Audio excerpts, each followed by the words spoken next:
Last time पिछले कुछ जो रिव्यू मैंने किए वो करीब करीब फंड के बारे में किए। उसमें मैंने कुछ large cap mid cap funds के रिव्यू किए। आज हम लोग एक स्मॉल कैप फंड का रिव्यू करेंगे। देखिए, कोई भी अच्छा पोर्टफोलियो अगर आपको इन्वेस्टमेंट का बनाना हो तो आपके पोर्टफोलियो में small cap, large cap, mid cap, इन तीनों कैटेगरी की फंड का होना उतना ज़रूरी है और तभी आपका फोलियो जो है वो वेल डाइवर्सिफाइड बन सकता है। तो आज हम लोग रिव्यू करेंगे एक्सिस स्मॉल कैप फंड का। देखिए कि स्मॉल कैप फंड क्या है, मिड कैप फंड क्या है और लार्ज कैप फंड क्या है, ये अगर आप ठीक से समझ लेते हो तो आपका 50% काम जो है वो वैसे भी हो जाता है। आपको वहाँ पे कुछ कंफ्यूजन नहीं रहता है। तो पहले जान लेते हैं कि ये फंड कैटेगरी का मतलब क्या है।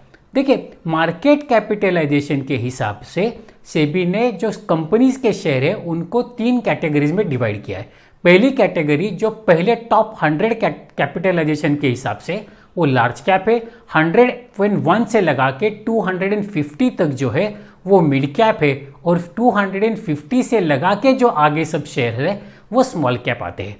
तो स्मॉल कैप फंड को कम से कम 65% जो है वो 250 से आगे जो कंपनीज है उनमें निवेश करना ही चाहिए। ध्यान में रखिए, मैं कह रहा हूं कि कम से कम।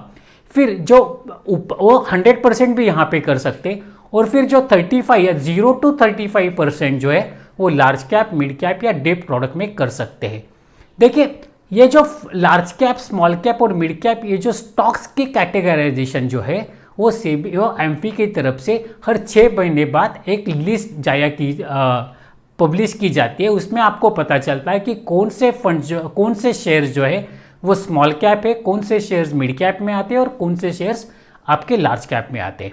तो ये एक बार जनवरी में आता है और दूसरा जुलाई के महीने में ये आपको कैटेगराइजेशन मिल जाता है।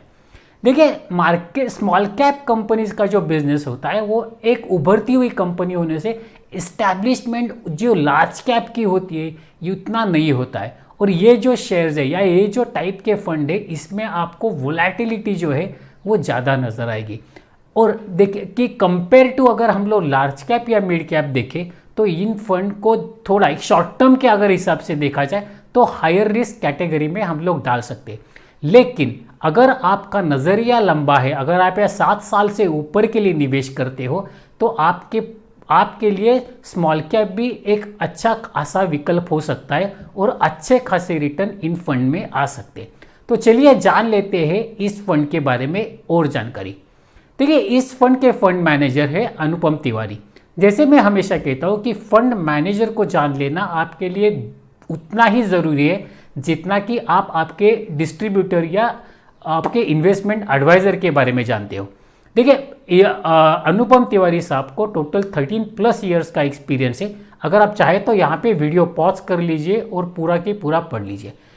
ये जो फंड मैनेज करते हैं एक्सिस एएमसी में, उनका जो है यहाँ पे मैंने कंपैरिजन ऑफ 1, 3 और 5 ईयर्स दिया है। कंपेयर करते वक्त आपको ये ख्याल रखना है कि आप सेम कैटेगरी में कंपेयर करो। और ये इन्फॉर्मेशन मैं क्यों देता हूँ तो वो भी मैं आपको आज बता देता हूँ।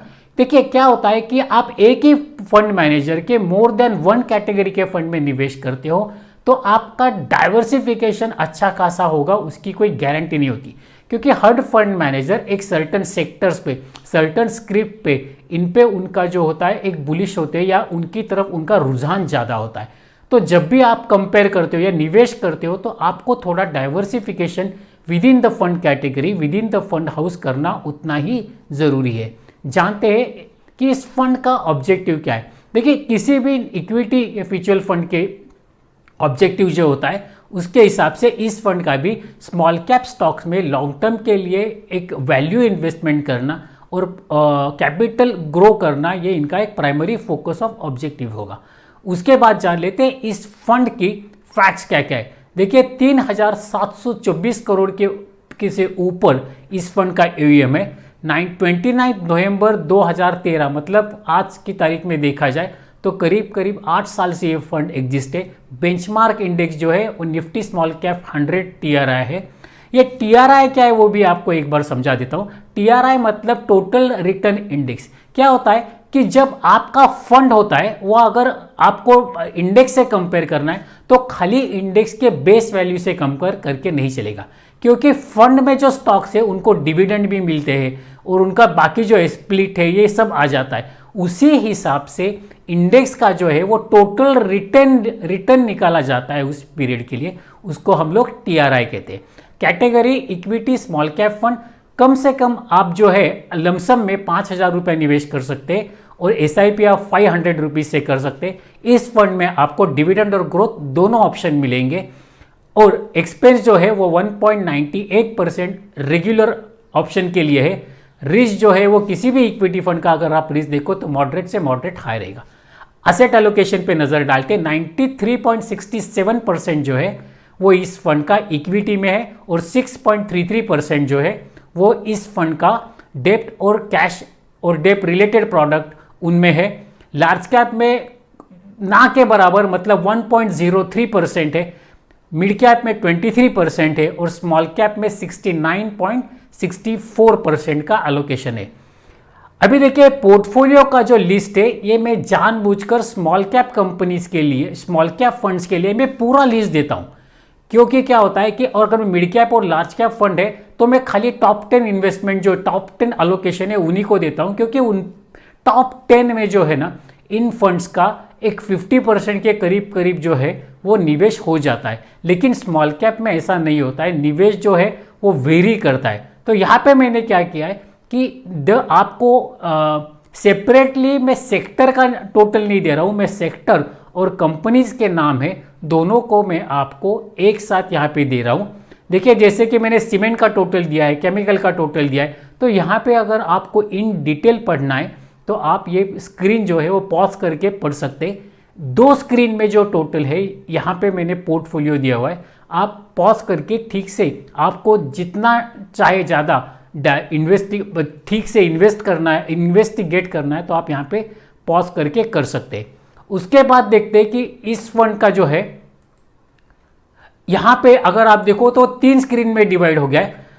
अभी ये फंड में गए 1 साल में जो क्या क्या नए स्क्रिप्ट ऐड किए गए ये मैंने यहाँ पे देखिए, ये भी लिस्ट काफ़ी लंबी है तो मैं पढ़ के नाम नहीं ले सकता। समझो कि देखिए टाटा एलेक्सी है, सुप्रीम इंडस्ट्रीज है, कैम्स का जो बीच में IPO आया था उसको उन्होंने लिया है, KPIT टेक्नोलॉजीज है। तो यहाँ पे भी आप पढ़ के अगर आप ठीक से पढ़ ले तो आपको पूरा के पूरा ब्यौरा है यहाँ पे पता चल जाएगा कि कौन कौन से नए कंपनीज ऐड किए हैं, कौन से सेक्टर को वो बिलोंग करते और उनका जो है अभी पोर्टफोलियो में एलोकेशन कितना है। उसके बाद देखते कि लास्ट 1 साल में इस फंड ने कौन से स्क्रिप्ट जो उनके पहले उनके पोर्टफोलियो में थे उनको पोर्टफोलियो से बाहर किया है। कि जैसे यहाँ पे गल्फ ऑयल है, विगार्ड इंडस्ट्रीज है, RBL है, आरती सरफेस के, ये सब कंपनीज है। यहाँ पे भी मैंने सेक्टर दिया हुआ है, आप यहाँ पे स्क्रीन पॉज करके पढ़ सकते हैं। उसके बाद देख लेते हैं कि पीयर परफॉर्मेंस जो है कंपैरिजन कहाँ पे आते। देखिए यहाँ पे कंपेयर करते वक्त मैंने खाली उन्हीं फंड को चुना है जिनका जो है benchmark index small cap 100 TRI है, ना कि बाकी जो फंड्स है जिनका 250 स्मॉल कैप है निफ्टी का या फिर BSE स्मॉल कैप है उनको मैंने नहीं लिया है। तो यहाँ पे मैं जो एक्सिस स्मॉल कैप का 1 साल के रिटर्न है वो 12.27%, 3 साल के रिटर्न है 11.57%, 5 साल के रिटर्न है एनुअलाइज रिटर्न है 15.24%। और उसी कंपेयर में अगर आप देखें तो निफ्टी स्मॉल कैप 100 का 1 साल का रिटर्न है 16.54%, 3 साल का रिटर्न है -5.49% और 5 साल का रिटर्न है 8.45%।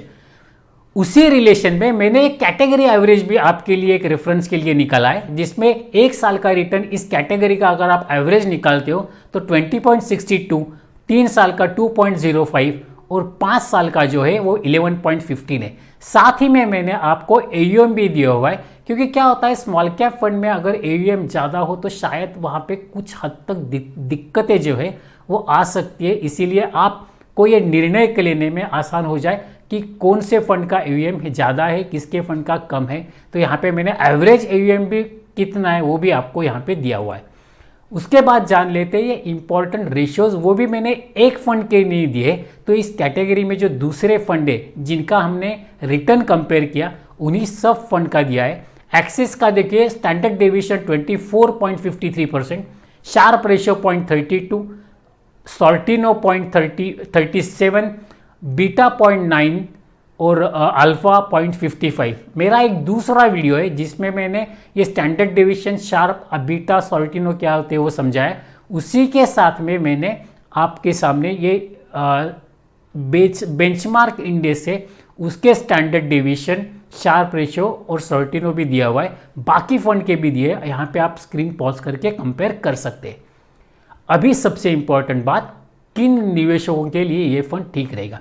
देखिए, अगर आप लॉन्ग टर्म के लिए निवेश करते हो, अगर आप फर्स्ट टाइम निवेशक नहीं हो, आपको जो करीब नज़दीक में आने वाले मार्केट के उतार चढ़ाव से या उथल पुथल से फ़र्क नहीं पड़ने वाला है, आप इतने मैच्योर्ड इन्वेस्टर हो, तो आप ऐसे फंड में निवेश कर सकते हैं। जो इन्वेस्टर एक लॉन्ग टर्म के लिए इन्फ्लेशन को बीट करने वाला रिटर्न चाहते हैं, वो लोग ऐसे फंड में निवेश कर सकते हैं। जिन निवेशकों का निवेश का होराइजन जो है वो 7 साल के ऊपर है, ऐसे निवेशक इस फंड में निवेश कर सकते हैं। जो लोग अपना खुद का पोर्टफोलियो जो है म्यूचुअल फंड का, उनका एग्रेसिव ग्रोथ टाइप का पोर्टफोलियो है, तो ऐसे निवेशक ये फंड, ऐसे फंड जो है स्मॉल कैप फंड या ऐसे फंड को निवेश में ले सकते हैं।